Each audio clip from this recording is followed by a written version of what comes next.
Breaking news है नाज़रीन असां शेयर कई पिया। हैदराबाद में फुलेली थाने जे अदर निशाद चौक ते पकोड़न जे मामले तां झेड़े में ज़ख़्मी थियल बिवाटड़ो भी फौत थी वियो आहे।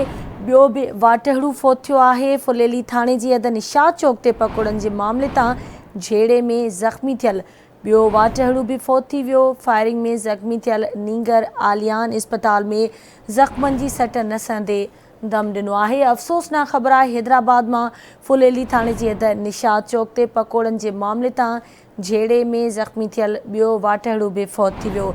गुज़िरियल ॾींहुं झेड़े दौरान फायरिंग में 8 वरियनि जो मुईज़ मारिजी वियो हो। फायरिंग में ज़ख़्मी थियल नींगर आलियान अस्पताल में ज़ख़्मनि जी सट नसंदे दम ॾिनो। तफ़सील मालूम कंदासीं। हैदराबाद में आवाज़ न्यूज़ जो सीनियर रिपोर्टर इरफान अली बुघियो असां सां लाइन ते मौजूद आहे। इरफान, कहिड़ा तफ़सील आहिनि? फायरिंग में ज़ख़्मी थियल नींगर अस्पताल में ज़ख़्मनि जी सट नसंदे दम ॾिनो आहे।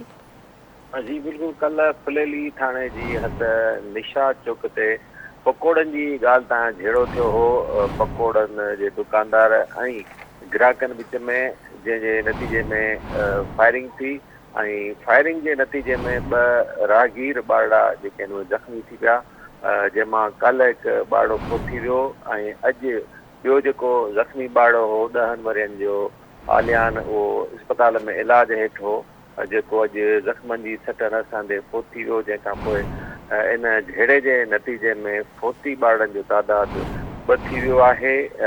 गुज़िरियल ॾींहुं 9 वरियनि जो मुईज़ फौत थी वियो हो, जॾहिं त अॼु 10 वरियनि जो आलियान पिणु फौत थी वियो आहे। तव्हांखे ॿुधायूं त गुज़िरियल ॾींहुं निशाद चौक ते जेको पकोड़ाई ऐं ॿी जेका ग्राहक हुआ उन विच में झेड़ो थियो। फायरिंग के नतीजे में 2 ॿारड़ा ज़ख़्मी थिया हुआ। मेहरबानी इरफान, तफ़सील खां आगाह करण जे लाइ।